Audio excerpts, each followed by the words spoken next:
Hey, welcome to Guitar Knobs, the guitars, gear, noise, and nonsense podcast, hosted today by these knobs. Tony Dudzik, Pick Guardian. Jared Brandon, as Jared Brandon is out. He's not feeling well. He's got a pox upon his chest. Sad boy. And he was actually going to join us in the studio. I'm really bummed about that. But in his stead, the trusty Ampmeister Rob Chafe is joining us again. Chafe. All the people that have been asking for you. I'm here. I'm still alive. He's still alive. I told him. We tried to explain. And most importantly, we've got a fantastic guest tonight. And guess who are you? I would be Adam Grimm, owner of Satellite Amplifiers. Satellite amplifiers. Oh, those pretty lovely things that you've been seeing on Instagram and everywhere else, on YouTube and everything. And hopefully, if you're lucky, you got to hear one. Maybe if you're even luckier, you got to play one. Maybe you have one. Mm-hmm. Goodie for you tonight. So we're going to talk to Adam about his awesome amplifiers and find out backstory, find out what's so cool about them, and all the good stuff. So, Woohoo! Yes. And Tony, for those, if anybody, we get a lot of new listeners. A lot of new listeners. Millions of new listeners every day. And what can people expect on this show? Well, we're just a bunch of guys talking about gear. Well, we like to talk about boutique gear. Even more specifically, we like to talk to the builders of this boutique gear, and that's things like amps and pedals and accessories and guitars and all the good stuff, and we like to get the story behind the story. Occasionally, we'll do a 101 where we learn something very important about a very specific thing. Correct, Amundo. Those were Jared's favorites. Yes, indeed. So, following suit, we got a great amp builder, and we've got a great, fantastic amp repair fella right here with Rob. Tony? No, not Tony. Tony breaks amps. You fix his amps. Oh, yeah. I know to tap the tubes with chopsticks. That's right. Yep. I put my hand in the back and feel around and see if anything's Make loose sure- while it's on. That's a right. very good idea.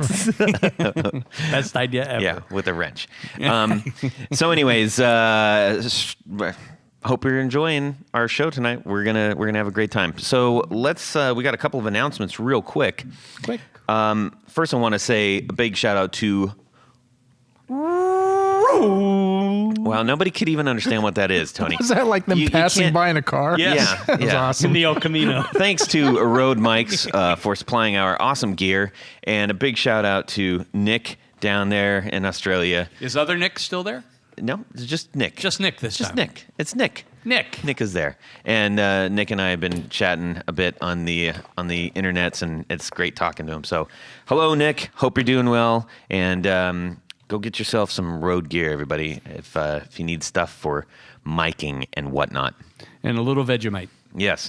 Actually, I don't like the Vegemite, but I do like the Marmite. Marmite. Oh my God. Both of those are just... I love Marmite. I mean, Vegemite and Marmite, it's the same thing. It's just one's from the UK and one's from Australia, essentially, right? It's like eating a yeast It's so infection. good. No, I don't know what that's like. Adam, do you like Vegemite or Apparently Tony Marmite? knows. I don't go out of my way for it, but if it's put in front of me, I will eat it. On buttered toast? Come on. It's so good. Yeah. Yeah. Anyways, so it's either going to talk about that or shrimp, I suppose, because that's where all we got.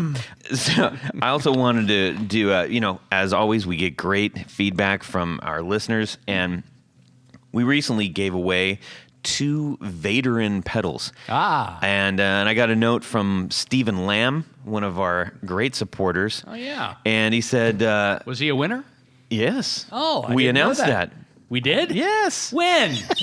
It's on the things, on the Instagrams. Was I passed out or something? No, you just don't know how to use Yeah, your phone. you don't have Instagram. Don't worry. So anyways, Oh, Instagrams. It doesn't come on one of your old people big number phones.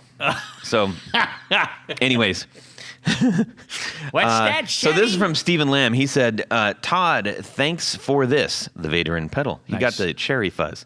He said, true story. I was listening to the Vaderin episode in the car, stuck in traffic, and couldn't wait to get home and check out his pedals. when the pedal designs came up, my wife looked him up and said, "You should get one." Keep that, girl. Wow. Anyways, thanks again. I'm happy to be able to support the Guitar Knobs. You guys get me through tough work days and introduce me to so many cool builders. Happy days to you and the boys. Cheers. Nice. Yeah, that's great. I love hearing that stuff. Where can I find that the list of the winners? On the thing. On the Instagram on thing. the Instagram thing. Yeah. Jeez. Tim Novak won the other one. Oh my goodness. Yeah, Bardic Devices. Wow. Anyhow, so that was just a couple of quick announcements. We're going to check in with all of us right now and just spend a few minutes talking about what happened in our music world this week. Tony Baloney is going to kick us off, and then we're going to check in with our friend Adam Grimm of Satellite Amps and find out what he's been doing in his music world besides building amps. Maybe if there's anything we can talk about that. Tony, go ahead. Well, you know, Todd, this is our first show of 2022, which, by the way, happens to be the year of that the movie Soylent Green is supposed to be set in. Oh my! So happy 2022, everybody! Yes. Go out to eat. Yes. Try the crackers; they're delicious. Okay. So every year one of my New Year's resolutions is to try to pick up a different instrument that I'm not as familiar with as guitar, and learn to play it. And in fairness, that's a guitar. Well, it is a guitar, but like last year, I said, okay, I'm going to learn. You're really aiming high. Let me tell you, you gotta start somewhere, Todd. Let me tell you. So tell them what's in front of us, and then tell us about all the. Right. So I decided this year I am going to try to learn to play lap steel. And this is, the lap steel is a 6-string guitar, but you use a slide instead of your fingers on on your left hand, and you have to pick a little bit with your right hand. So it is kind of the left hand thing is throwing me a little bit, although I'm getting used to it, but it's foreign to me. So one of the things that I like to do is if I'm going to take on a new endeavor like this, I like to have a proper instrument. So what I was able to find, bought on December 31st, 2021. That got here quick. No, it was up in Delaware. Oh. So it was easy. Oh, nice. Wait, that's Chase's. Yeah. I knew I recognized that.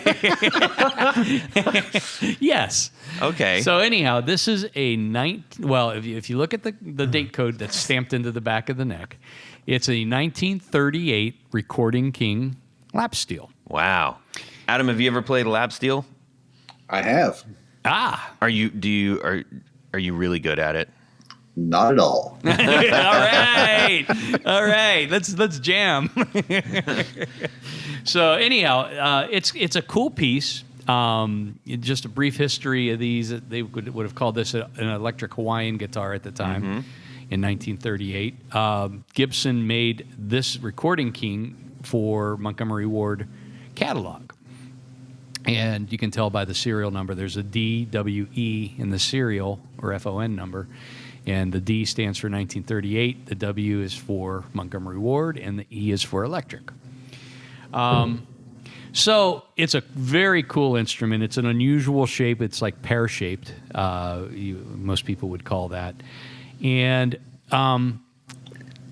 unfortunately, or fortunately, however you look at it, at some point, someone had replaced the original pickup and knob assembly with something from also Gibson An made. EMG. Yeah, EMG. Yeah, right. That would be great. But it is an assembly, I believe, from either, they used them on some Gibson models and also on some Kalamazoos. And it is a metal plate that has a P13 or a speed bump pickup. People kind of recognize it as that. And those are cool looking pickups. Knobs. And yeah, it's kind of one of the predecessors of the P90 pickup. Interesting little fact.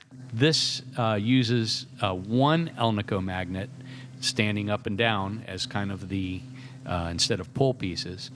And so it was cheaper to make than the other ones they were looking at. And at the time, Elnico magnets were just outrageously expensive. This particular setup doesn't really show up until like the early 1940s, so 1941, 42, which is also So it's futuristic instrument. well, it's getting into a time where America was at war, so they needed a cheaper way to build pickups at the time. Yeah. So I'm not sure when this was installed on this particular instrument, but it is very old. It's got a big old capacitor in it, very old pots. I would say this assembly is probably from the 40s. Mm-hmm. I don't know if somebody put it in the 1940s or later, but it's, I'm cool with it either way. That's great. But yeah, so that's my. Well, my I deal remember this year. when Chase. So we're talking about Chase Gullett Guitar Co. I'm down there all the time, and he. I remember when he had that in, and I was like, "Wow, looks amazing." And he was really struggling with what's the right thing to do with that pickup. So glad you got that. Yeah, it turns out he did have to send it over to Zach at Brandon Wound. Yeah. And it was just a cold solder joint on the on one of the leads. Yeah. So That's cool. So there's really not much else. I mean, it's a little noisy but that's just the nature of the beast of the time. Yeah. And it's a single coil pickup. So it's Well, gonna I be a look little bit forward to noisy. hearing some awesome slide guitar from you. Well, you will. I've got an extra strap if you need it. No.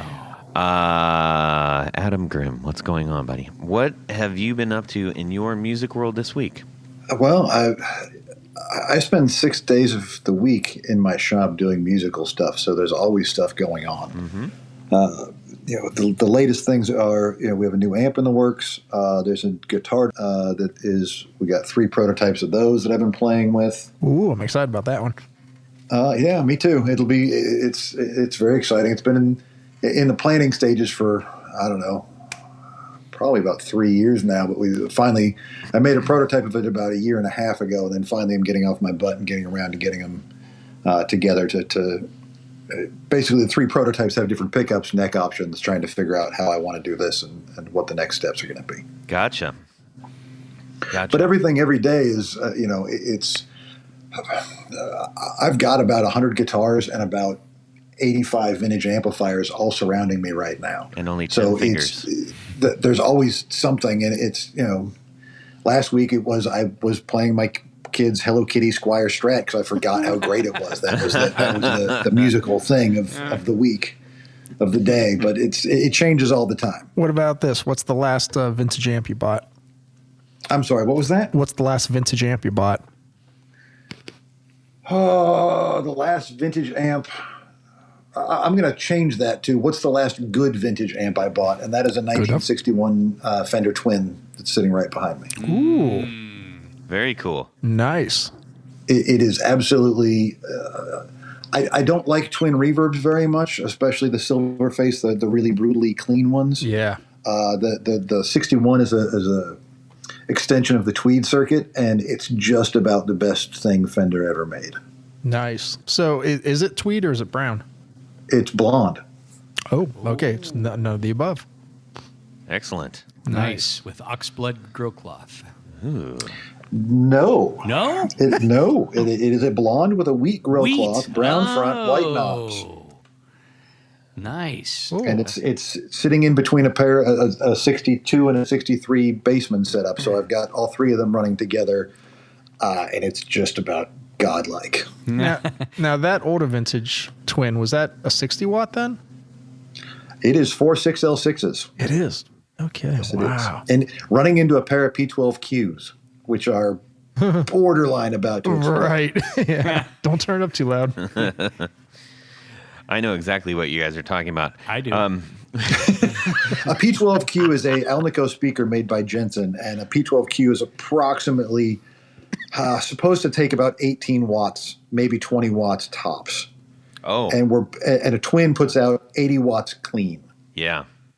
So amps back in the day were properly rated the same way that comparatively, so they all had a baseline to go against.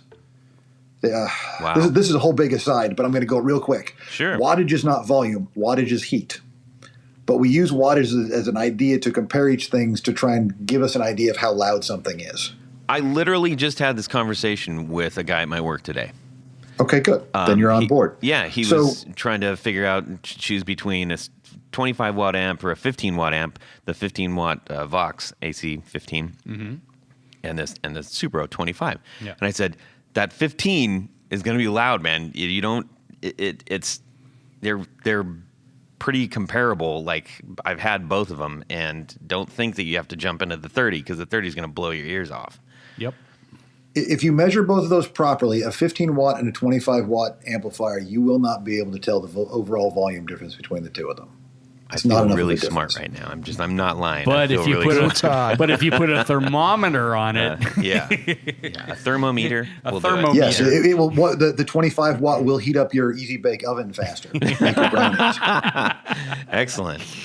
Oh, well, that's cool. We all learned. Well, hopefully, some people learned some things out there. I got some things that I believed to be true confirmed, which I do like. Cool.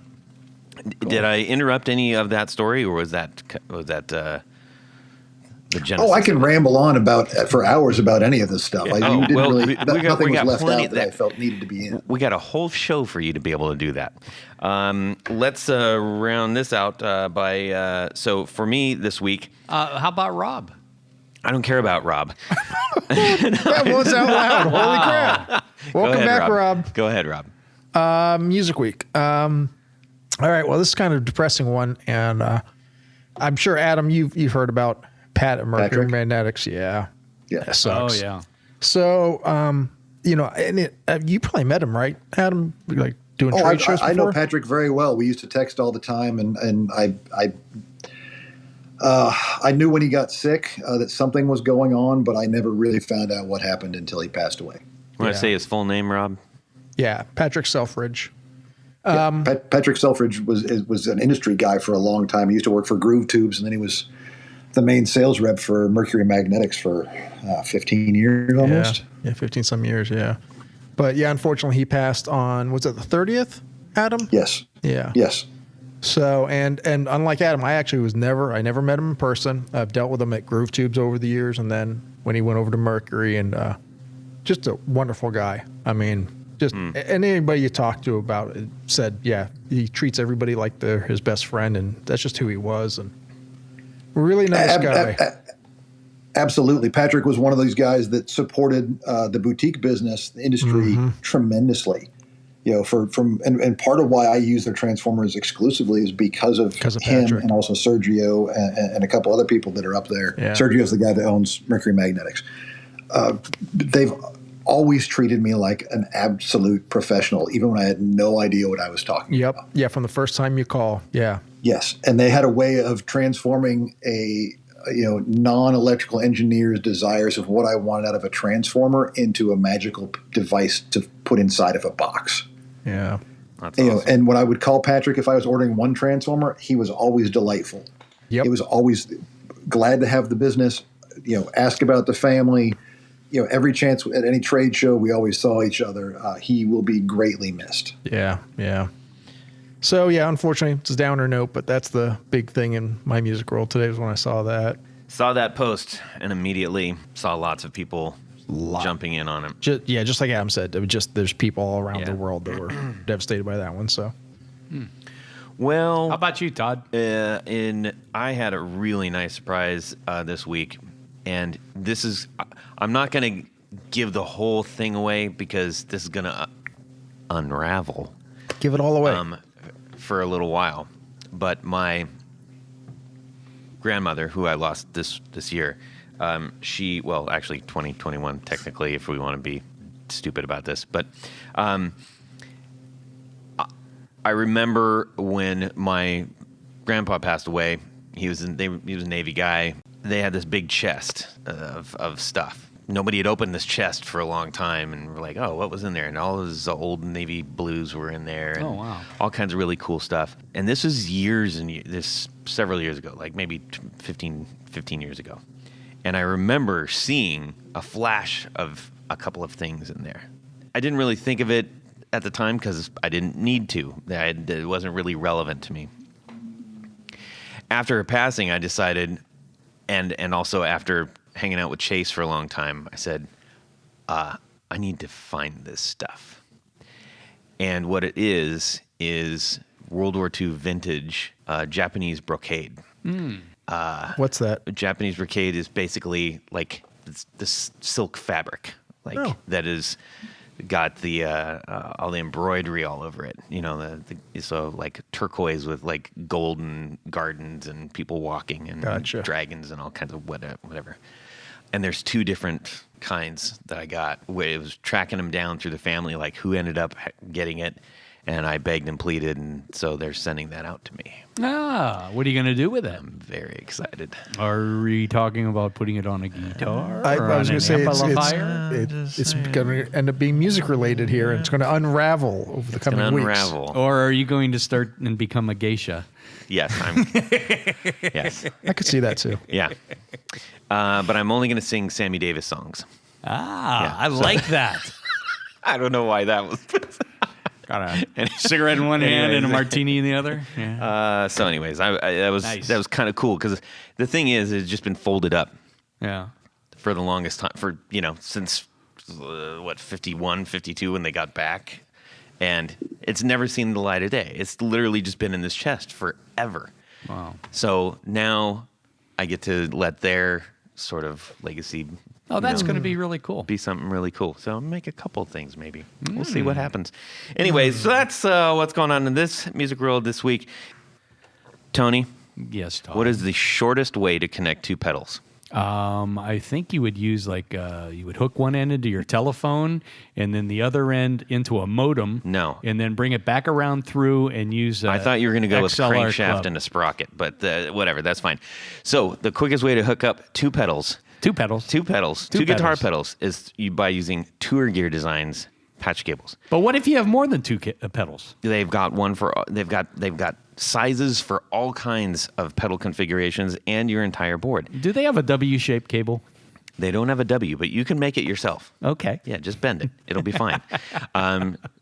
These are flat, like ribbon style cables. Yes. With the actual jack is the diameter of a jack. So you don't have a big giant pancake that's banging into the other cables and everything. It's fantastic. You know how I know? Because you have some. I have a bunch of them, and I use them on my pedal boards. Yep. And they're real space savers. I mean, I honestly believe on a typical pedal board, you could probably sneak an extra 2, 3, maybe even 4 extra pedals on just by using these cables. I would agree with that. If you go to tourgeardesigns.com and enter the guitar knobs in the discount code, you're going to save 10%, all one word, the guitar knobs, you're going to save 10% on your entire order. And this is a Canadian company, so in addition to being very polite, they actually ship things very quickly. Yeah. I ordered mine on a Wednesday. They showed up on a Saturday. So thank you, Tour Gear Designs, for supporting our show and for sponsoring the 4 on the Floor. Let me have a little bit of this. 1, 2, 3. 4 on the floor. All right, Adam Grimm, satellite amps. Give us your 4 on the floor. This took me a little while. I had to think about this because I know that I can't use my own pedals. And I also purposely tried to exclude my friends' pedals. Ooh. Because I know a lot of makers that make a lot of great stuff. Yeah. And I went over and I've got a lot of pedals. And I'm going to slightly, I think, cheat on one of them. That's like making your brother your best man. It's the same thing. Yeah, I don't have a brother. See, I was thinking that'd be okay because, I mean. Well, I know, because then you don't offend any of your friends. Well, no, but like he shouldn't be penalized because he knows people, you know? Oh, no, I know. Or I guess it wouldn't be him being That's penalized. That's it's never his been a friends thing. that are being penalized. Yeah. So anyways. Anyways. Okay, Adam, go for it. Okay, so my first one is technically not a pedal, but it's an effect. So I don't know if that's okay or not, but I don't really care. I'm putting it in anyways. It's the Klempt Echo Let. It's a tape echo made by Klempt. It's one of the greatest things I've ever played through in my entire life. Is that Klempt? It is a bunch of tubes. It's a tape echo. It's a delay. It's a reverb. It's got a massive preamp. It's just, if I had to pick one effect out of everything, that would be it. So is that like a head or a rack mount unit or something? Or? It's a standalone unit. It's about the size of a lunchbox. Oh.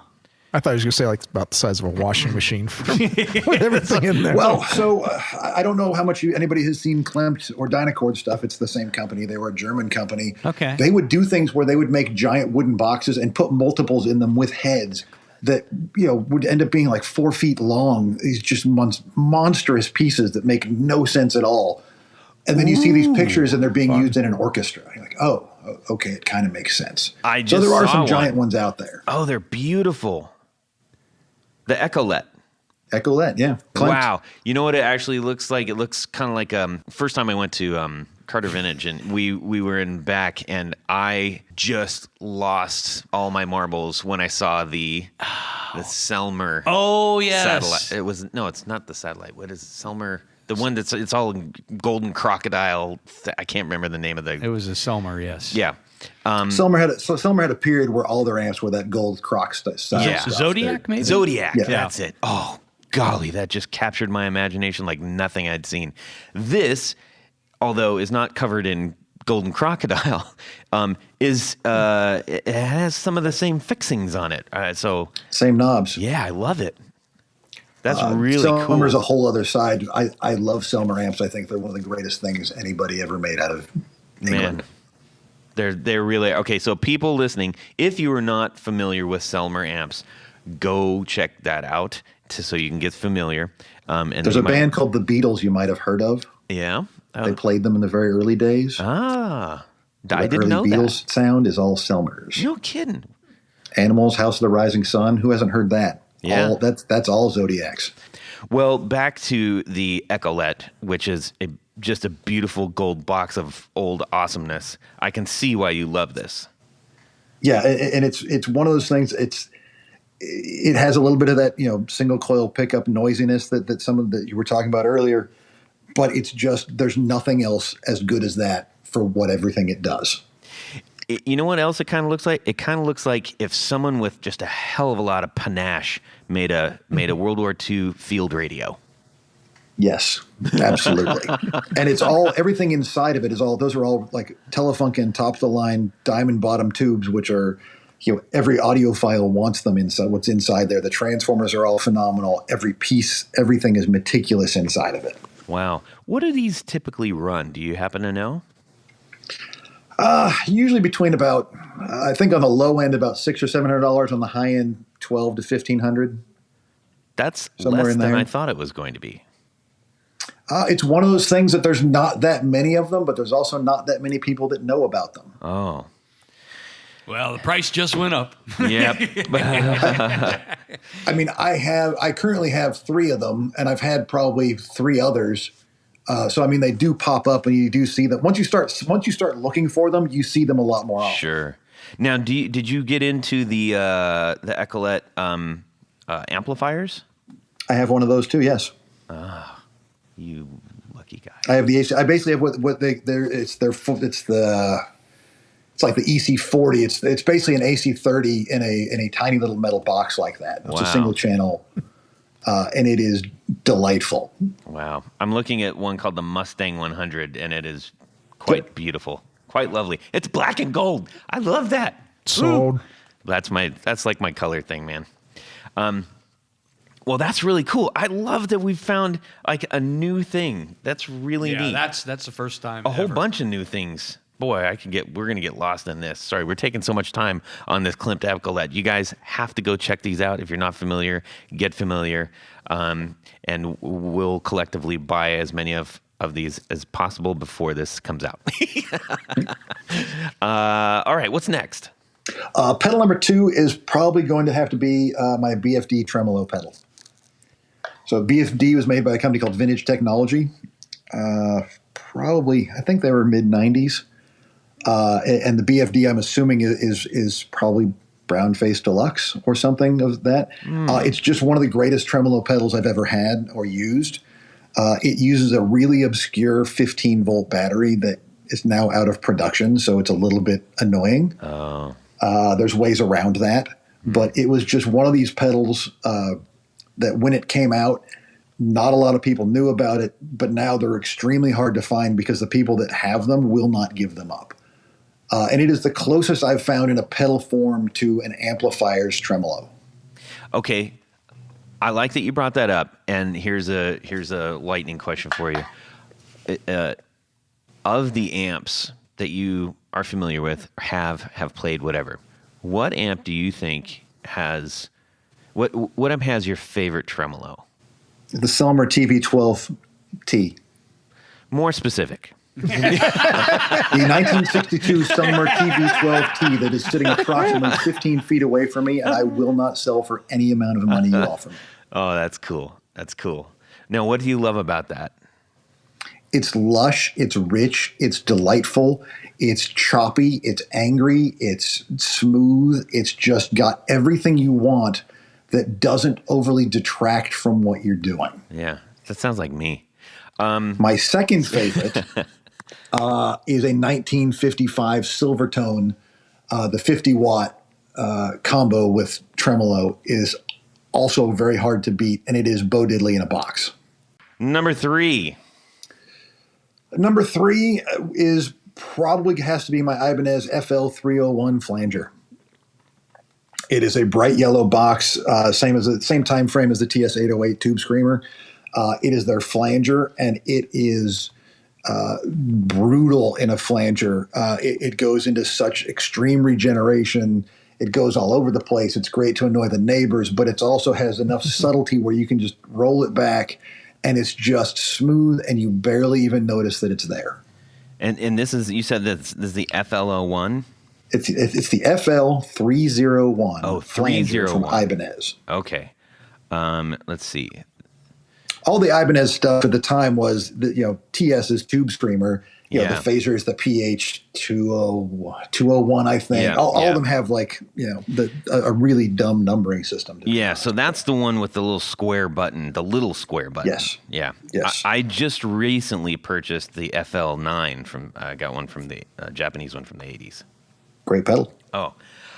And I the first time I heard that, I said, well, now I have to have one of those. Doggone it. Probably for the same reason. Yeah.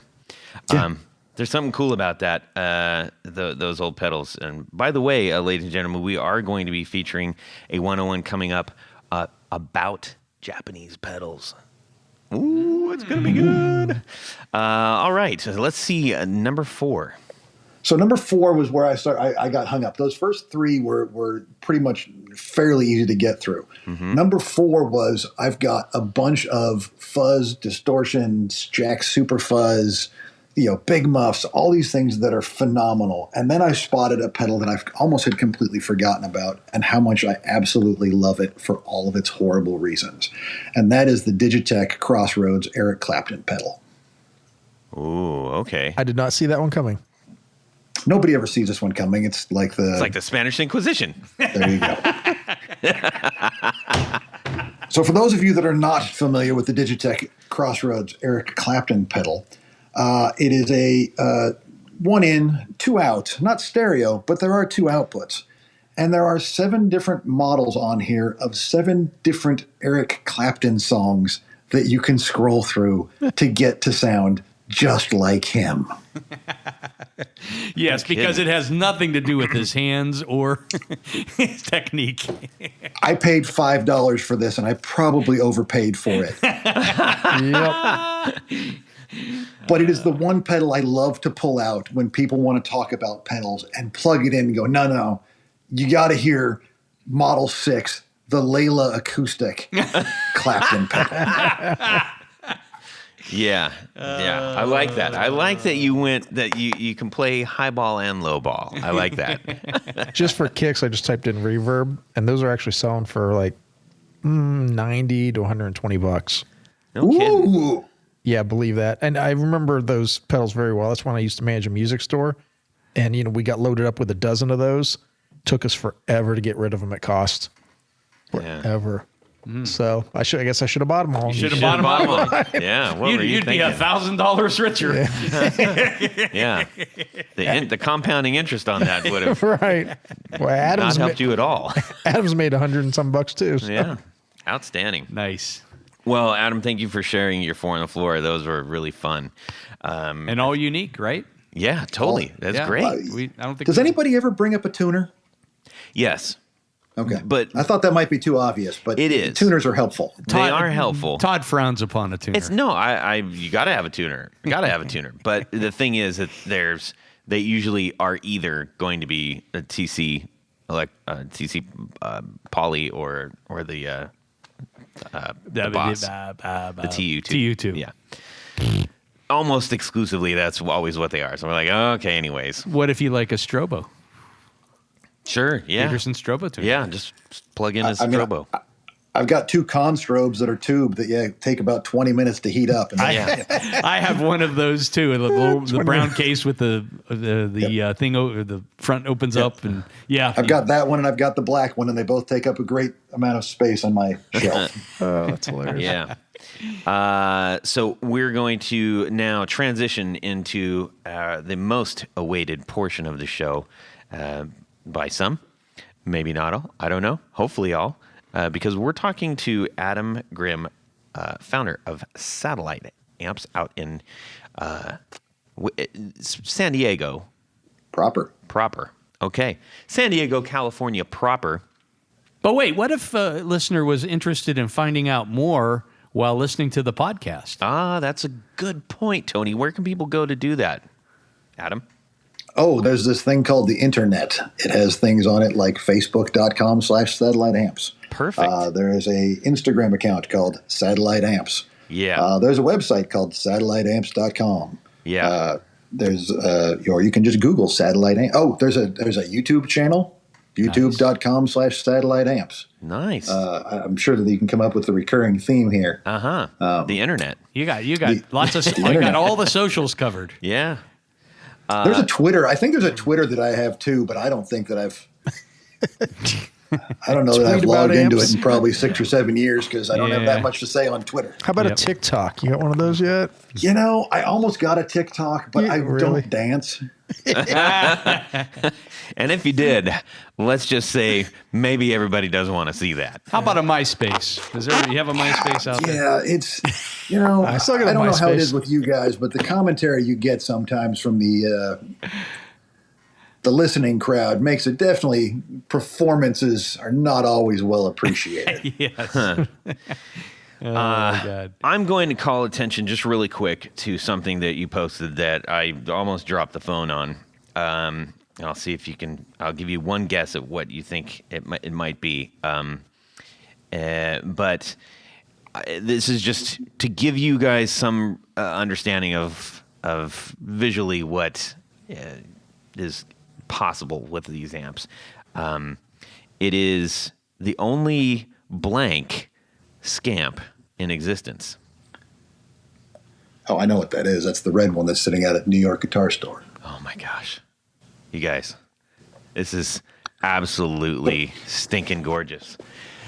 Yeah, that came about. There's a guy who's a good friend of mine who also occasionally works and does stuff here called Andrew McCaig. Well, he's not called.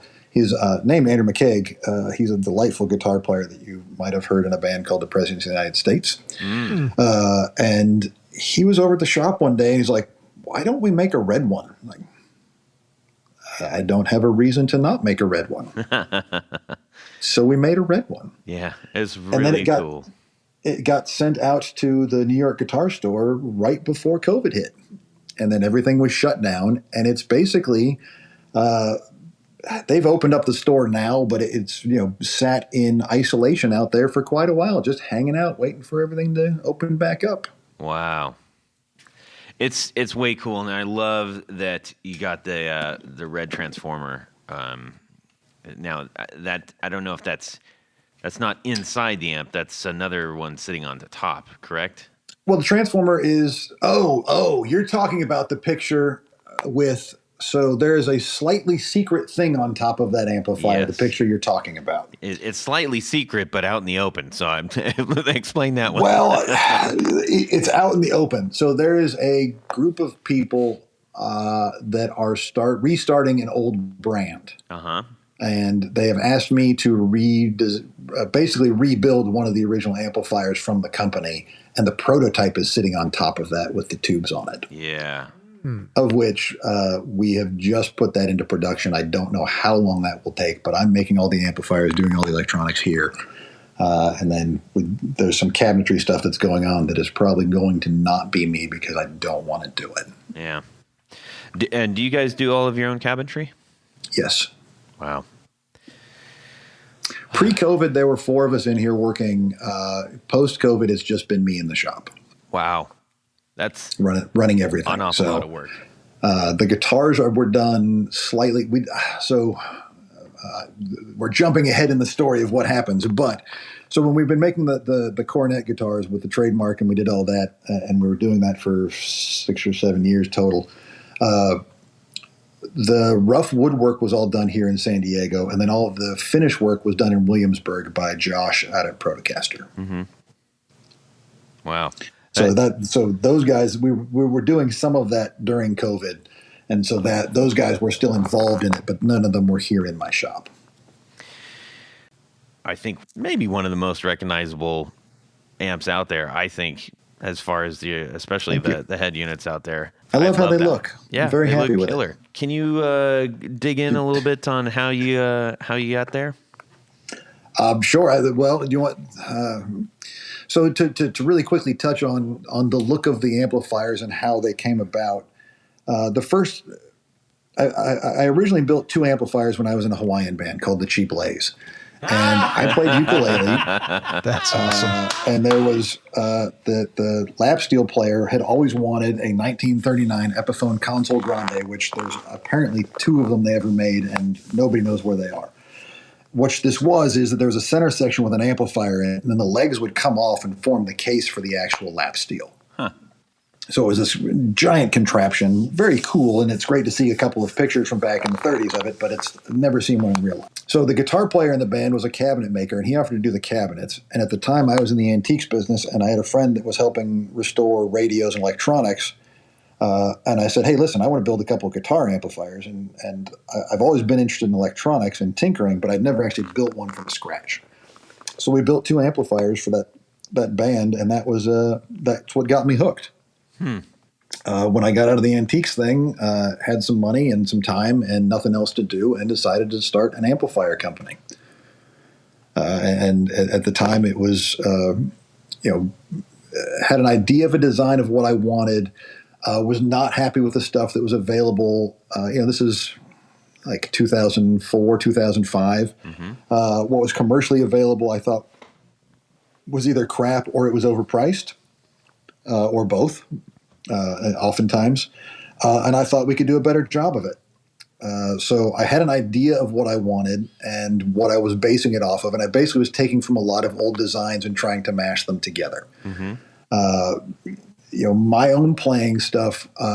By that time of my life, I was getting really into 1930s amplifiers, the early Zephyrs from Epiphone, all the electro Hawaiian stuff from Gibson, the 185, the 150. The Rickenbacker, all the amplifiers that basically had one control. Sometimes you would have 2. Growing up early, my first real big amplifier was a Marshall JCM 800, a half stack, great amplifier. Looking back, I realized that I played it basically the same all the time, and the tone knobs were really useless for what I was doing. Because I would just time everything and play it. That was my sound, or what I thought that, a humbucker into a DS1 into a Marshall JCM 800, and that was it. But I wanted to make an amplifier that was sounded good, was very easy to control to make it sound good. I like Mesa Boogies. I appreciate what they are. I can't stand playing them because it takes me too long to get them to sound good. This was back in the day. This was, 1986, 87, 88 when I'm talking about. Yeah.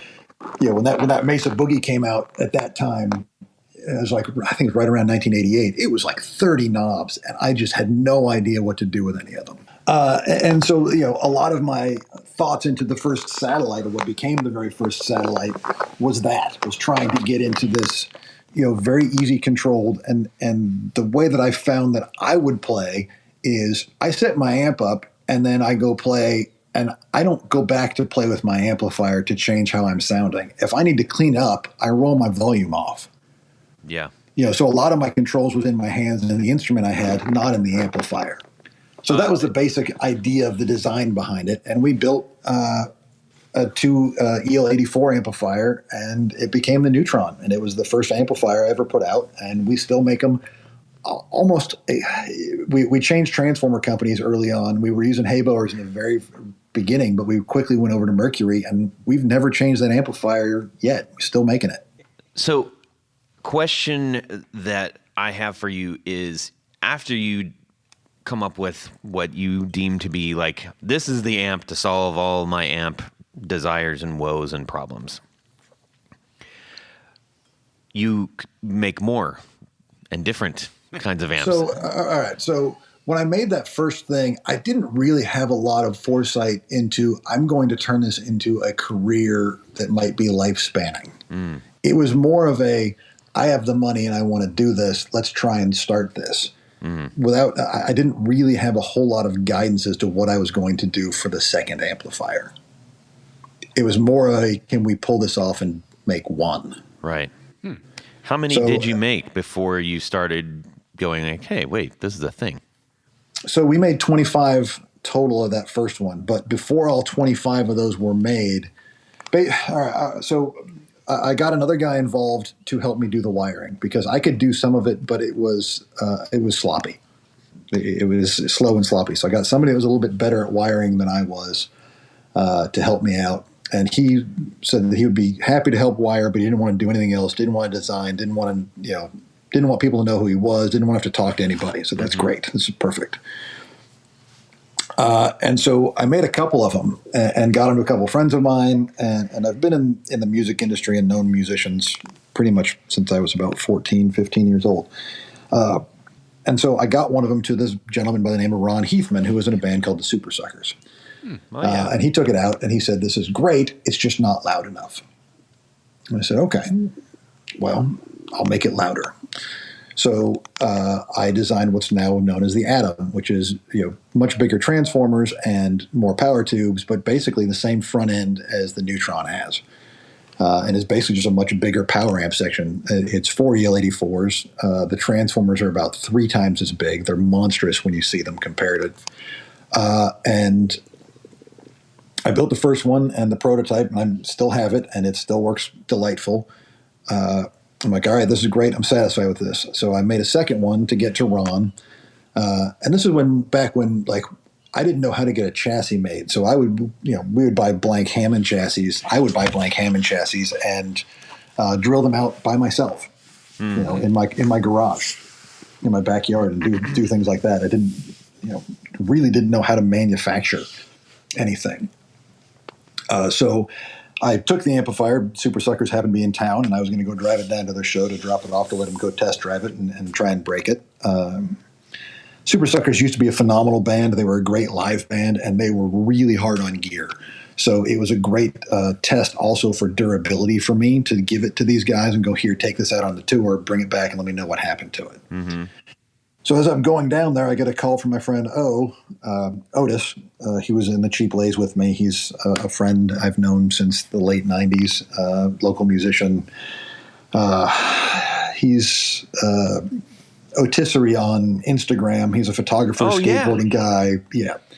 Works with Jay Mascis and all of that people. Yeah. Does he does some, forgive me if I'm wrong, but he does some cabinets. So kind of. So okay. Yes. Okay, that's another story. That's fine. Well, so I love O. He's a great guy. I don't know if he'll ever listen to this because he hears me talk enough as it is. O used to come by, and I would see him probably 5 days a week in my shop. And so O would always come up with he would find some random piece of cabinetry and be like, all right, I'm going to make this into a speaker cabinet. And the amount of work it would take to turn into a speaker cabinet was probably more effort than it was ever worth, but it was always a fun project to do. And so a lot of his cabinets of speaker cabinets and stuff were done here in my shop with some help from me. Okay. So that's why the humor there.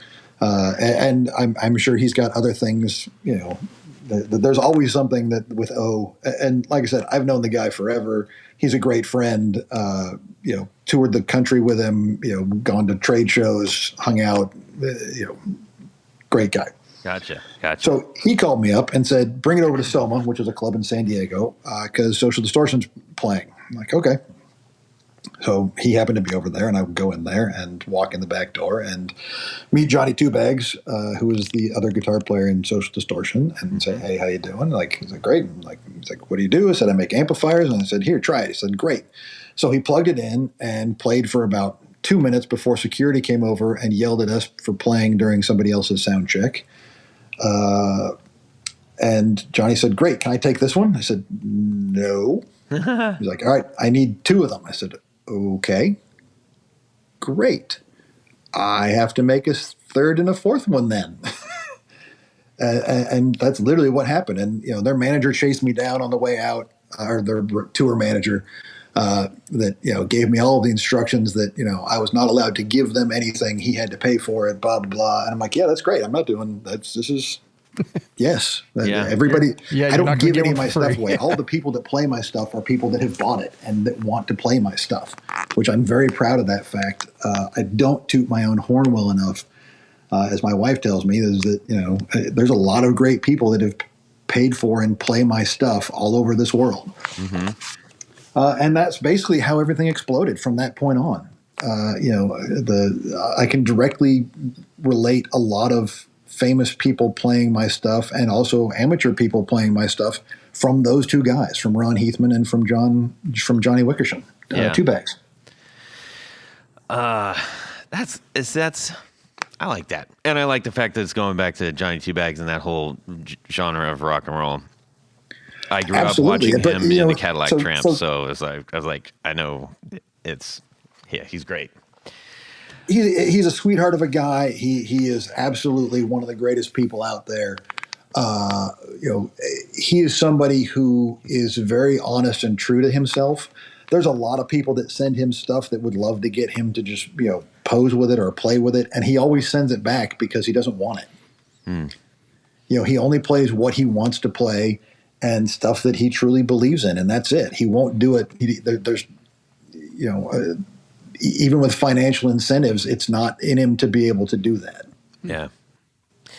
And directly from him, and Ron and Andrew are friends, McKaig from the Presidents, and they also happen to know this guy named Mike McCready.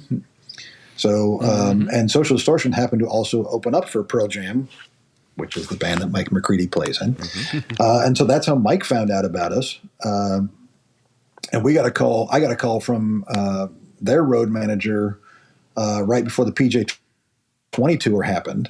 And I got a call, and the guy was delightful. He's very nice. And he's like, "Hey, listen, I work for Mike McCready. He's interested in trying your amps, but we can't find any. Is there any way you could just send us for us to try out?"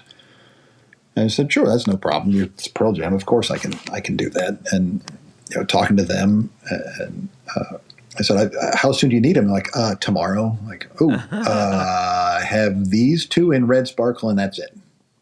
Okay, great. Shipped them off. I didn't really hear anything for a little while, a couple weeks, and we had to go do a trade show in Nashville, the Nashville Amp Expo.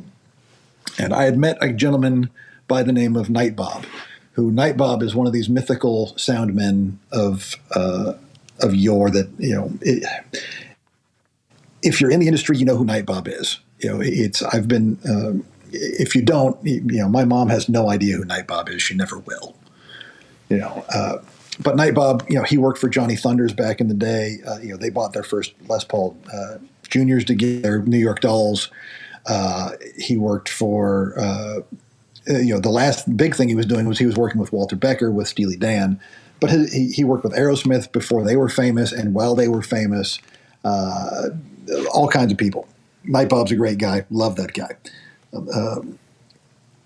So we were at this Nashville Amp Expo, and I get a call. We're literally setting up the room in the hotel, and I get a call from Night Bob. He's like, "Are you in Nashville?" I'm like, "Yeah, we're at this Amp Expo." He's like, "Why?" He's like, "All right, well, we're in town. We're sound checking, and Walter Becker wants to try one of your amps. Bring one over." Sound check's at 4 o'clock. And it was like 3 o'clock. I'm like, Yeah. okay, great. I've never met Walter. I've never talked to Walter. I don't know Walter. There's nothing in here, Mike. But I tell the guys, I say, great, screw the booth, grab an amp, let's go. So we, literally just stopped what we were doing, hopped in the car, got over there. Sound check had just ended. We missed it. I'm like, all right. So Walter comes off. I get to at least meet him. I'm like, hi, nice to meet you. Thanks for doing this. And he goes wandering off. And Nightbob goes, oh, wait, don't go anywhere. I'm like, okay. About 5 minutes later, Walter comes back out with the rest of the band, and they take the amp up and they decide to test it right there in front of us. And so I got to see Steely Dan play 4 songs just for me and 2 of my guys. That's cool. As I'm sitting there in the audience, I get a text from Andrew McCaig. The amps are on the PJ bus, which means Pearl Jam took the amps to go on the PJ 20 tour bus, and they were buying them. Wow. Oh. That was a pretty good day. Yeah. I would say so. You could probably write that in your diary. Yeah. Hang your hat there. That's cool. So, it sounds like you've developed something that's just tumbled along in a really great and serendipitous way. Yeah, there's a lot of things about that just seem to happen. I think part of it is the people that I have working with me and doing all of this are all genuinely good people. We don't fluff anything. We don't make anything. We don't lie about what we do. This is it. We wear our hearts on our sleeves.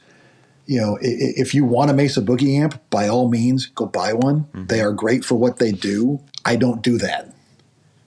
So I'm not going to try and sell somebody something because I just need their money. I want them to be happy, and I want them to be, I want these to be pieces of gear that people buy and they give to their kids. Or their kids sell on eBay after their parents are dead or whatever it is. Like, I want people to have a lifetime of experience with our products. I don't want them to be just throwaways or stuff that they go instantly online and sell.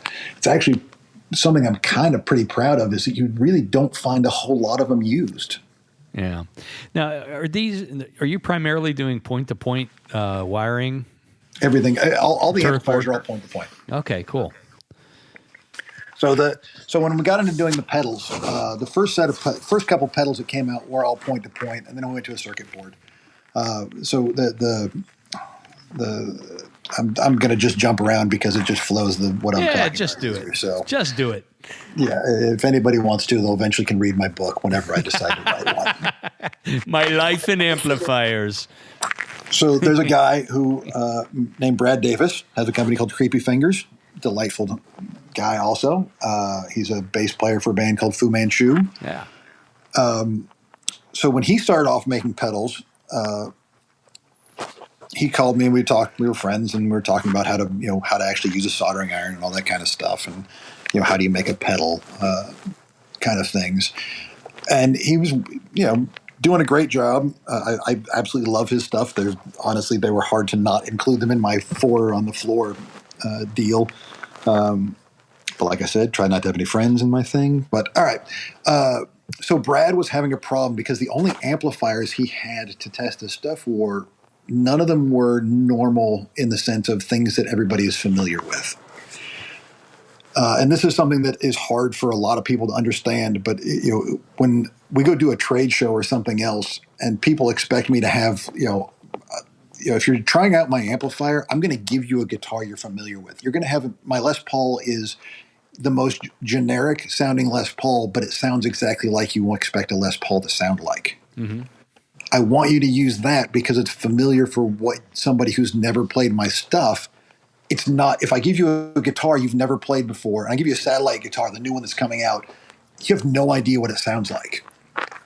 So I would rather give you something you're familiar with so that you can hear just what my amplifier does. Or if you're trying my guitar, I will give you an amplifier and say, here's a Tweed Deluxe. It's a familiar amplifier that most of us know what it sounds like. So there's no surprise in that. So Brad asked me to make him a little preamp that he could take and use as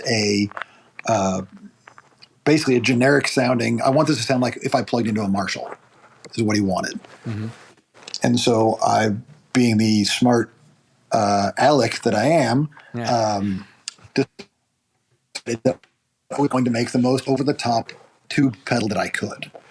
So I use a little power transformer. It plugs into 120 volts. I made something that was called the Eradicator, and it is a 12x7 cascaded right into the other. There's 60 dB of gain. It's way over the top. It's completely obnoxious.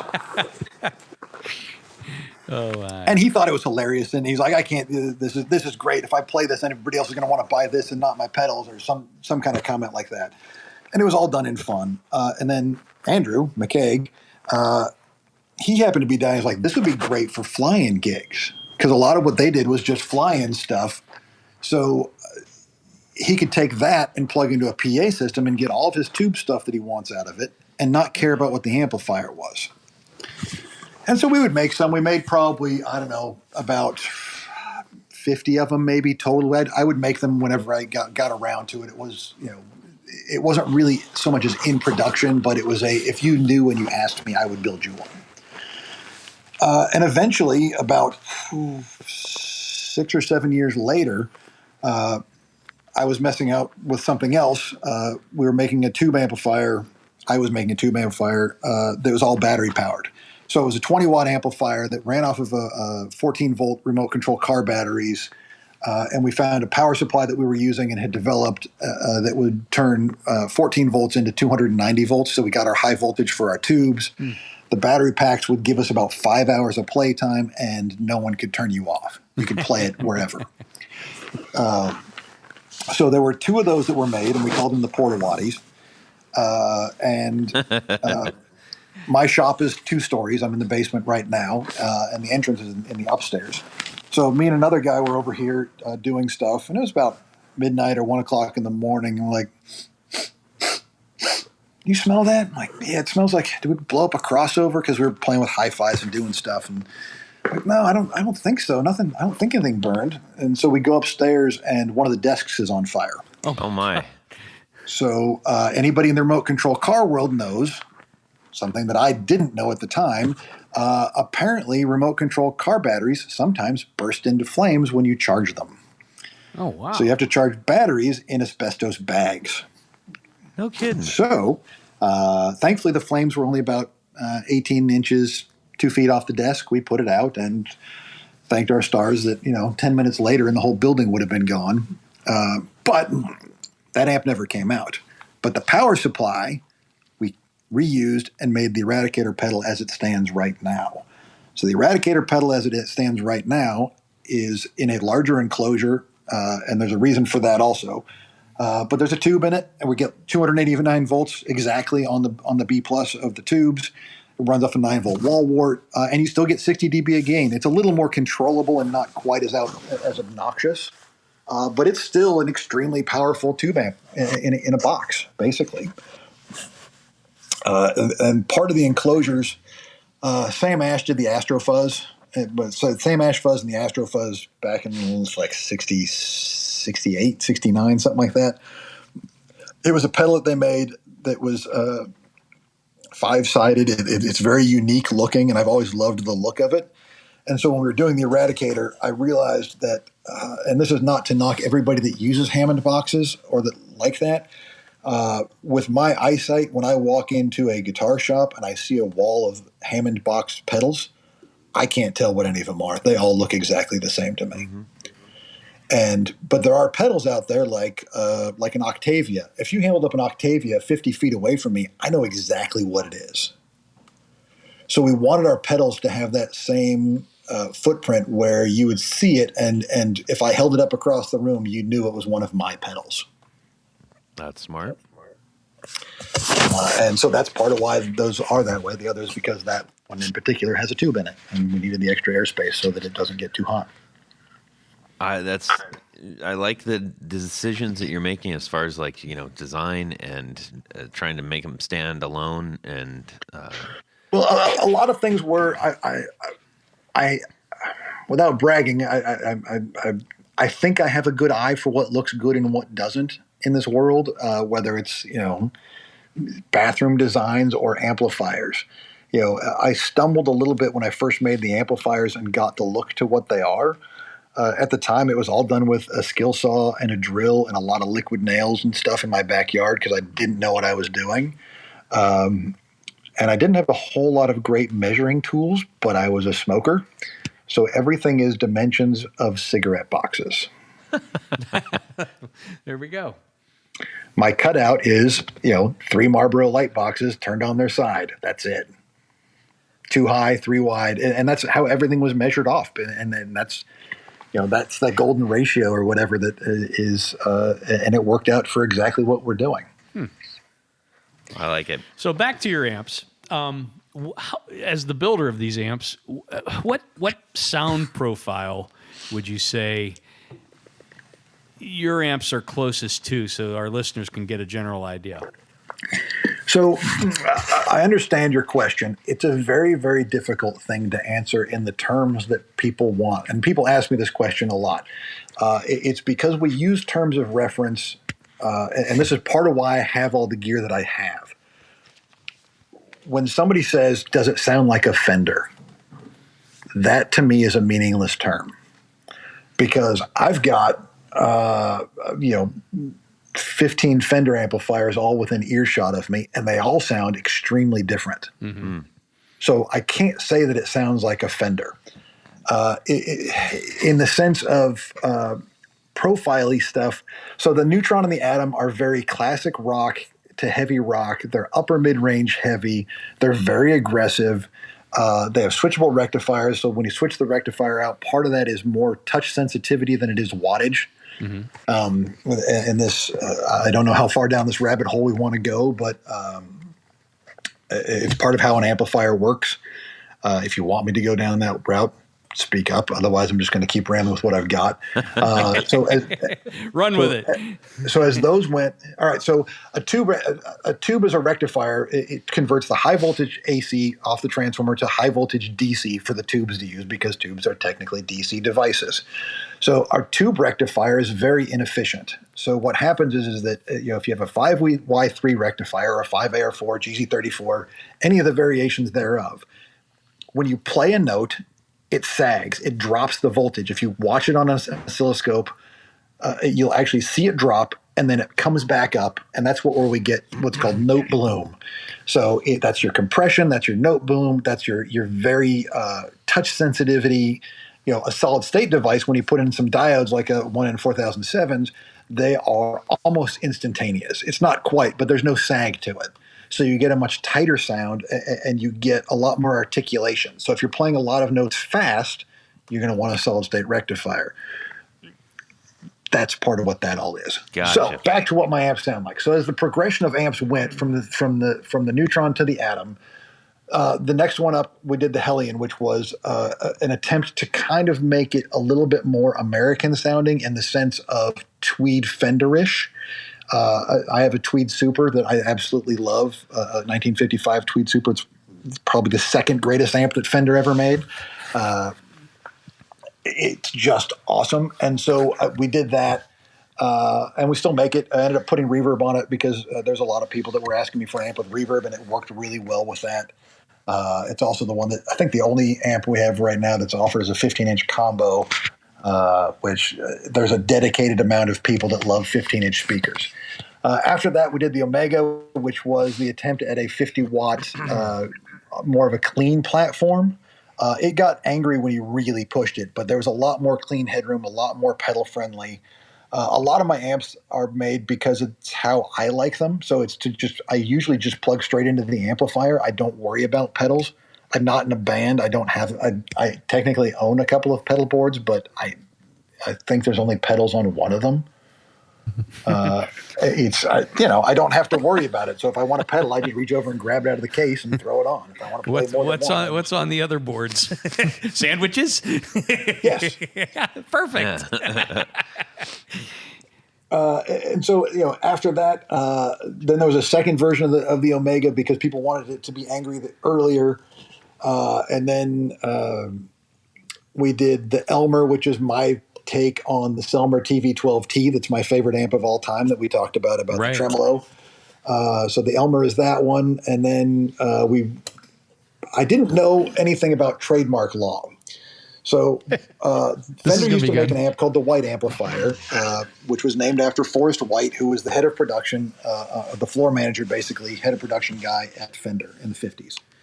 And everybody's dead, so nobody really knows the exact story. But the rough answer is that Leo Fender made an amplifier called a White. It's in Fender script. The schematic is exactly the same ones that Fender used, but it says White. It's a White higher fidelity, model 80. They made a lap steel, and they made a single amplifier. They probably made about 1,000 of them. I absolutely love them. We remade that amp and called it the Niveus. So Niveus is Latin for white.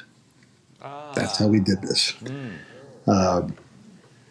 And I was at a concert.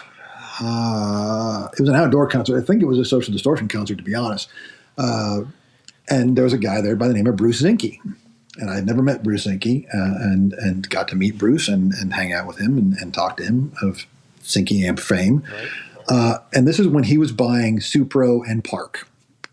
And he told me how easy it is to buy up old trademarks that have been abandoned. It's very, very easy. If somebody abandons a trademark and nobody has it for 7 years, anybody can go buy it. If the trademark even existed. If it never existed, you can just go buy it without worrying about any of that. And there's a couple other intricacies to it, but it's really just about that easy. I went, really? He's like, yep. And so we registered and we got the trademark for the White Amplifier. And so we started making White amps. And we actually went to the point of, I took two, at one time I had 11 of the old 50s White amps. I'm down to 5. 1, 2, 3, 4, 5. So I actually took 2 of them and took the transformers out, sent them to Mercury. They hand unwound the transformers. We inspected everything. We went back and forth, and we got them to make exactly those White amp transformers. And we're the only people that have them. So if somebody calls up Mercury and tries to buy a White amp transformer, they will sell them a transformer, but it's not the correct one because they won't sell it except for mine. Mine comes only to me. Nobody else can get it, which is another reason I love Mercury and all the things that they do. But we really tried to make that amplifier as close to the original as possible, and why there's not other variations of it. It is a sugar pine cabinet. It's the same thin covering. It's the same particle board or composite board with the eyelets. We got Gavitt Wire. We found out about them, and which are the people that made the original wire back in the 50s. The Gavitt Wire Corporation, we kind of let the cat out of the bag with this one. They made the wire that Fender used in all their amplifiers in the 50s and 60s. The Gavitt Wire Corporation still exists. The grandson runs it, and they still have the same looms that still make the same wire. So if you want original Fender wire, they still make it. Huh. It's not hard to get. We found the people that made the original nameplates, really went as far as we could to remake the White Amplifier. And it's essentially a modified version of a Tweed Princeton. And that's what got me into doing trademark stuff, which eventually led to other things. And then we had a couple other amplifiers that came out. The CUDA was the other big one. I'm sure. So the CUDA is our 45 watt. It's basically, for lack of a better, so there's a tube that's called the KT66, and back in the day, the Gold Lion KT66, from the 1960s, was, in my opinion, one of the greatest audiophile tubes of all time. It's just absolutely phenomenal. The problem is they're about $400 a piece if you can find them. There's no supply of them. Everybody knows it. They're beautiful to look at. They're beautiful to sound, my wife's family is all from Connecticut. So we go we go to the Jersey Shore in summertime. We go to Connecticut for Christmas usually. So I was back there. My buddy Doug over at Mountain Cat Guitars calls me up and says, "Hey, I'm having a Christmas party. Come on over." Walter, as in Walter Becker, is going to be there, and so is Night Bob. I'm like, okay, great. So I come over, and it's Doug, me, Walter, Night Bob. That was it. Delightful time for a Christmas party. And we're chatting with Walter, and by this time Walter ended up buying like 12 or 14 of my amps. He had one of the guitars, he had every pedal. He already had a couple of my things, and we would have conversations. Walter was a delightful. I really miss that guy. but he said, well, why don't you ever make any like big bottle tube amps? And I said, well, honestly, because nobody can afford the tubes. And he went, I can. And I went, oh, okay. I'll talk to you in a couple of weeks then. And so I did. I built an amp based around KT66s, and it was the prototype for what became the CUDA. And he loved it. That was the amp that he played at every single Steely Dan show from that point on. It was on everything. And when he passed away, a buddy of mine bought it at the auction, and he ended up giving it to me. So I now have it. Oh, wow. Yeah, it was. Walter didn't want to have the auction. He knew when he knew he was dying. He didn't want all of his stuff auctioned off. His wife auctioned it off anyways. I knew he didn't want to do it, so I didn't feel right buying any stuff back from the auction. I refused to participate, but it was still a funny auction to watch. I was very happy to watch my stuff. All right, so there's an aside with this too. So I'm trying to how to politely use some of the terms I need to use. So there's an amplifier that I made 12 of, and it is a Fender style amplifier, and we used a Fender style script, but we used a different word that began with F and ended in ER. Ruh-roh. So Walter had 3 of these. So wow. Watching the guy on the video have to try and explain this, because the auction was broadcast live on the internet, is one of the greatest things ever. It's really worth it's worth looking that one up for those of you that want to hunt down the YouTubes of things. So we did that, and I made this amplifier, was thrilled with it. This was my magnum opus. This was just this great piece. I was just thrilled, and I can't make any more of them because no one else can afford the tubes. So here's a question for you. It's kind of side note. So do you only use NOS tubes? No. So I try not to ever use NOS tubes. I try to make sure that all of our amplifiers are made with all new production everything. Okay. I don't want to give any. I'll make one-offs every once in a while, but nothing that's in a production I ever want to be stuff that people won't be able to get tubes for or supplies for ever in the future.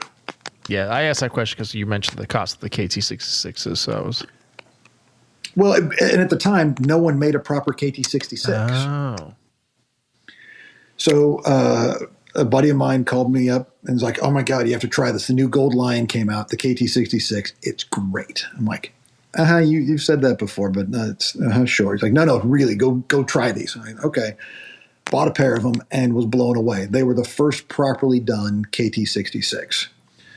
So to explain a little bit about tubes, most power tubes that we use are pentodes, which means that there are 5 main parts in them. A KT66 and any of the KT tubes are kinkless tetrodes, which means that there is one less part in them. And part of being kinkless means it's how it distorts is different. So when a tube like an EL34 distorts, it clips the top of the note. It's a very square wave off of it. A kinkless tetrode, it's a smoother curve to that, so the distortion sounds slightly different. And when people talk about guitar tones, one of the great classics is the Clapton Beano tone. I don't like Eric Clapton as a human being, but the tone on that record was lovely, and that is KT66s. That is pure and simple. Why that amp and why so many people struggle to find it, because Marshall's reissued that amplifier I don't know how many times, and they've never put the right tubes in it. And without those tubes, it will never distort and sound properly. To the point where I met Billy Gibbons one time. I actually met him a couple times. But the first time I met him, and Ron Heathman from the Super Suckers, introduced me to him, and he was there for some photo shoot when the band was playing, I don't know what. And Billy pulled me aside and said, "Listen, I got a question for you." And so, what is it? He's like, I can't get the Clapton Beano tone. I can't nail it. What am I doing wrong? And I went, you're Billy Gibbons. Do it. Just do it. And so I had to talk with him about the tubes and all that stuff. And and it really comes down to for that guy that he doesn't have Clapton's arms. I mean, or whatever it's. Yeah. But so all of a sudden we have these tubes, and then it was all right. This is the game changer. This is the tube I needed for that amplifier I built for Walter to put this in production. And that's what became the CUDA. So I called up Patrick over at Mercury and talked to him and talked to Sergio. And I said, this is what I'm doing. This is what I want. This is what I did for the prototype. And I used a vintage transformer in the prototype that I knew what it was. And we discussed it back and forth. And Sergio had just gotten another one of those transformers in. And it's an extremely rare peerless transformer. And that's the other secret to the magic. It's a transformer that is just, Peerless is a company that they basically made stuff with Altec, Voice of the Theater, extreme audiophile stuff. And it was their last great transformer they made when everybody was going to transistors. And it's just one of these transformers you can just go, yeah, that right there. This is everything I want in a transformer. And so that's basically what we used for the output transformer, a slightly modified version of that to fit my needs a little bit better. But that's where we started from, and it all just fell right into place. Serendipity. Yeah, it's really you want an amp builder that speaks as passionately about the cold hard parts like you do to get behind the sound that you want to make. I really appreciate that about you. Well, thank you. It's every once in a while you'll hear me ramble on about this. I love what I do. I am good at what I do. I am a horrible businessman. What I'm doing is, and this is the way that most boutique amplifier and guitar and pedal makers are. We're really bad at it because to be a good businessman, or woman, I should be going the cheap route. None of this should matter. Yeah. I should be going to China to get the cheapest transformers I can to maximize my profit. I can't bring myself to do it. Yeah. But that's what, that's what makes your amps different from somebody else's amps, and that's why we have so many varietals. And it is. And this is what segues me into the Scamp. So the Scamp that exists was the first amp I ever designed by price. Everything else had a sonic picture in my mind that I wanted, that I was going after. There was a reason for it. There was something in there for whatever reason that I was after.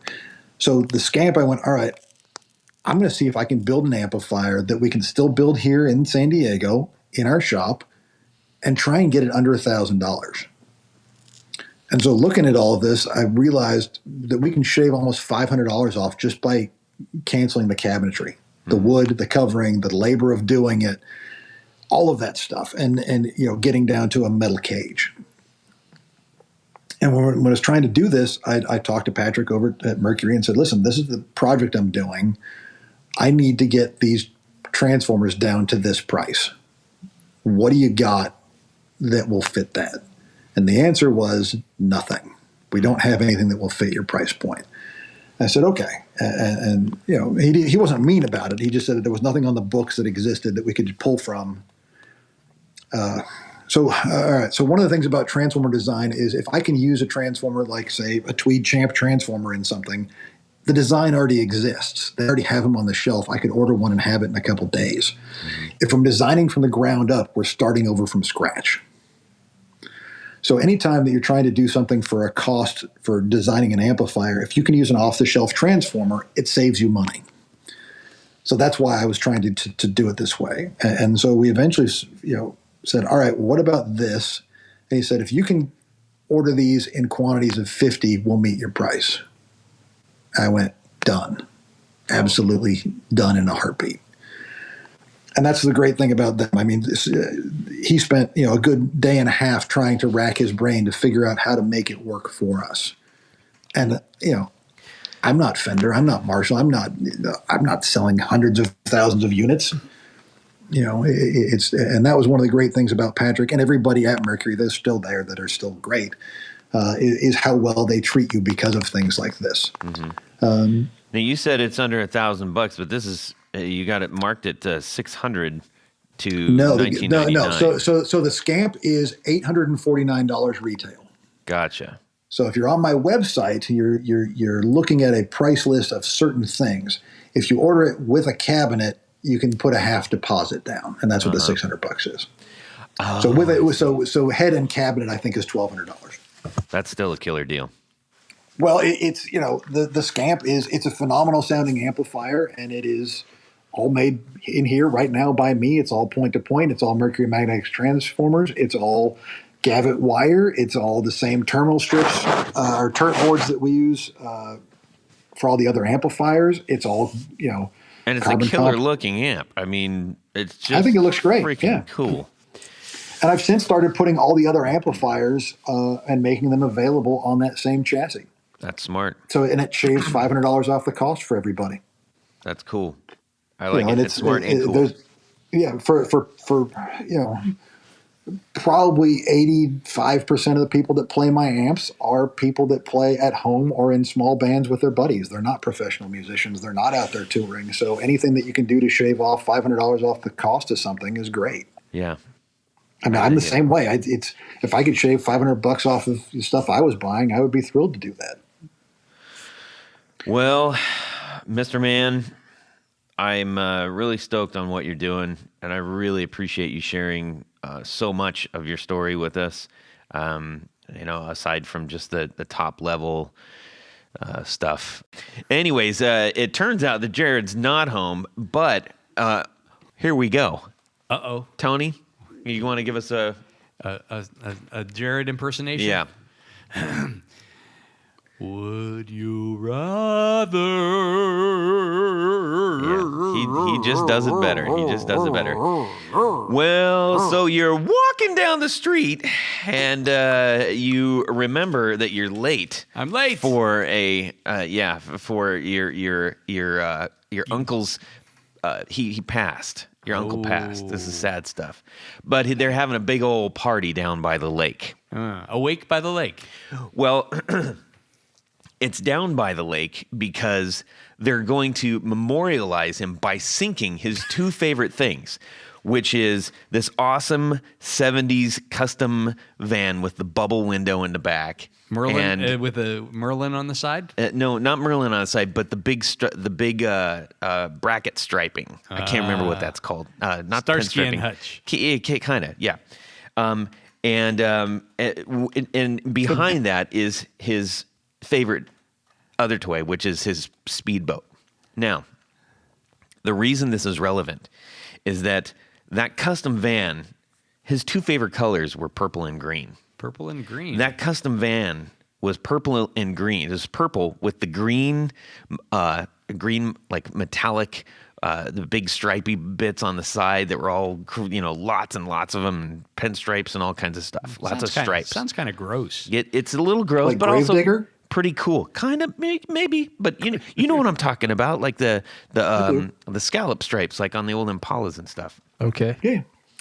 Now the speedboat is purple, like heavy flake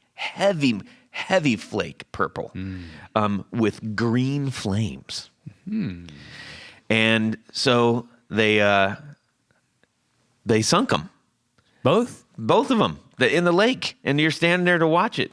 Now your cousin comes over to console you, and he said, "Hey, I know how much you loved your uncle, and I know how much your uncle loved those two, that van and that boat." And well, wait a minute. How did the van get out into the water? They sunk it. They drove it and they sunk it. Don't ask questions. I wasn't there. The boat pulled the van out. Then the van, boat pulled the van. The boat pulled the van. Right, and then the van pulled it was backwards. Under. Yeah, it was. See? Yeah, we got this. They reversed it. Now Anyways, it makes sense. so he says, "Hey, I know how much you love guitars. Your uncle had a stripped down Bo Diddley box guitar in his closet, the square, the twang machine, except just the flat square one. Yeah. Unfinished. Unfinished. You're like, what? I hate that guitar. Maybe you love that guitar. I don't know. But the thing is, it's a big rectangle guitar. Yeah. And he said, "You're lucky, cousin, because I happen to be a hell of a painter."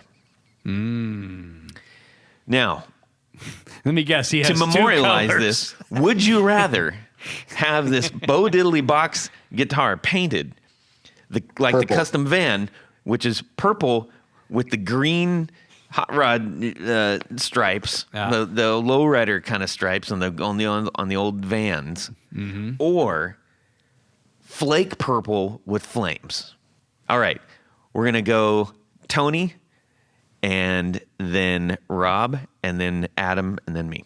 All right, Tony, what are you doing? So I've got an unfinished Bo Diddley guitar. Yep, the box. The box. The square. The square. The rectangle. The rectangle. Technically a rectangle. Technically a rectangle. What kind of pickups?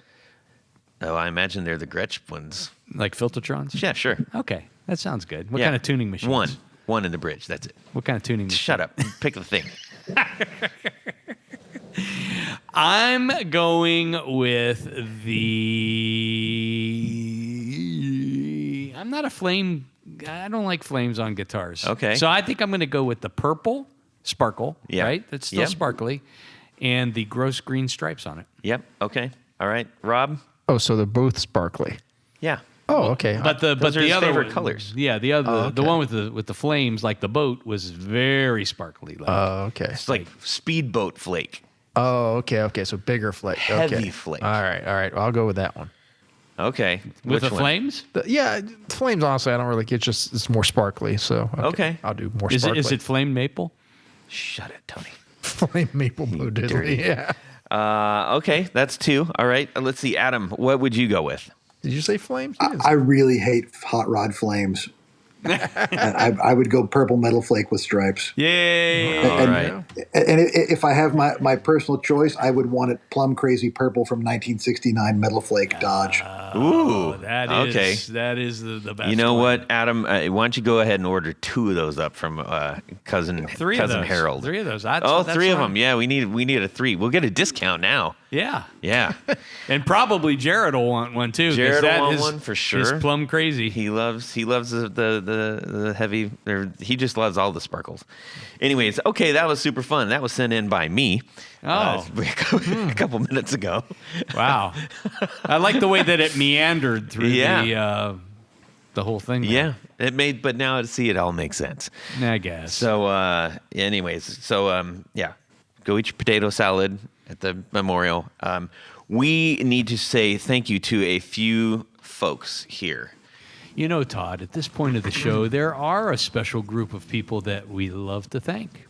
These would be our executive producers. Now, there's somebody out there might be wondering, what's an executive producer? And maybe more importantly, how can I become one? Very easy, folks. Go over to patreon.com/the guitar knobs. Check out a couple of different levels in which you can participate. Become a sponsor of this very podcast. Each level comes with a great bevy of thank you gifts, including things like T-shirts and stickers and pics and all kinds of good stuff. Yep. Check it out. Yeah. Do it. As an executive producer, you get all that great stuff. Uh-huh. But there's one thing more. You get to have your name read on the thing. That's right, Jared. Your name read on the thing. So that's what I'm going to do right now. So special thanks to these executive producers.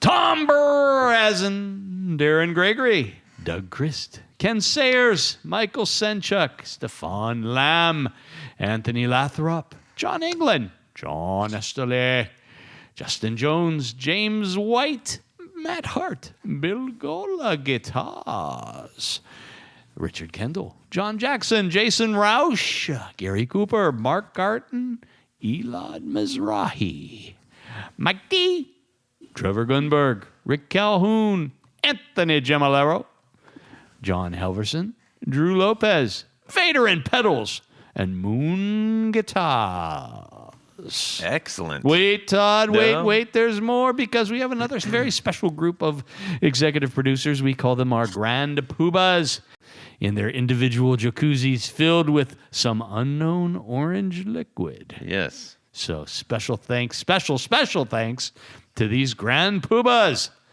Jonathan Jerusik, Corey Nigro, David Kaminga, Science of Sound, Cody Foster, Sean S. Tom Emanasco, Adam Johnson, Steve Keys, Tim Nowak, Tyler Rhines, James Pennington, LSJ Music Company, John Williams, Johnny Morales, Mel Sanders, Bob Crouch, Sam Jett, Michio Murakishi, Martin Cliff, Hex Matos, Michael Van Zant, Brian Robinson, John Daly, Ricardo Igareda, Brandon Wam Pickups. Oh, wait!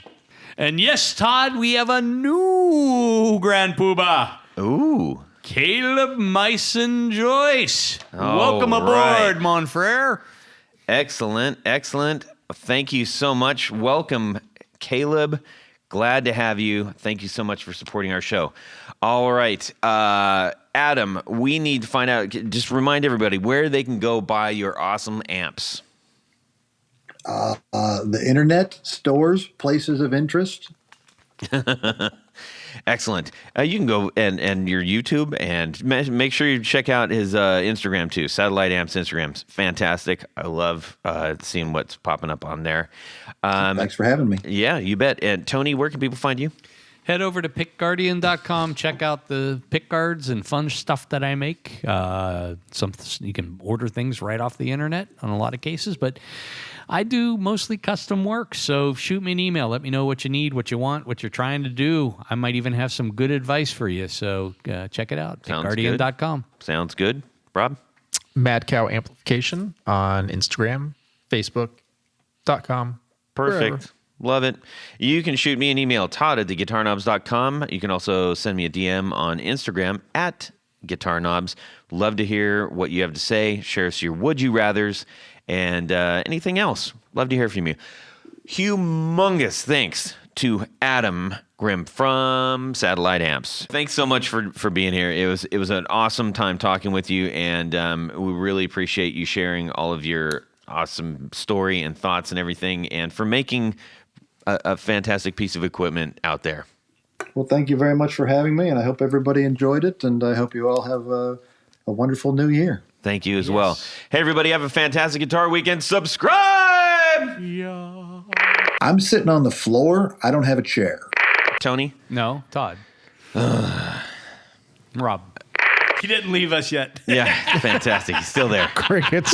Still awake. You've lasted longer than any guest we've had on the episode. I'll try and enunciate extra just in case. No, just floppy hands. Floppy. Got my clown hands on. Good joke in there somewhere. Yeah. Yes. He doesn't like playing the reindeer games. I know that you guys will. So I have to make a poop. what? Well, that's it for these knobs. Please visit our Patreon page at patreon.com/theguitarknobs. Visit our website at theguitarknobs.com for all of our past episodes, 4 on the Floor blog, and other good stuff. You can connect with us on social too at our Facebook page and share your gear and stories on our Facebook group. Also, be sure to check out our Instagram at Guitar Knobs. Catch you next time.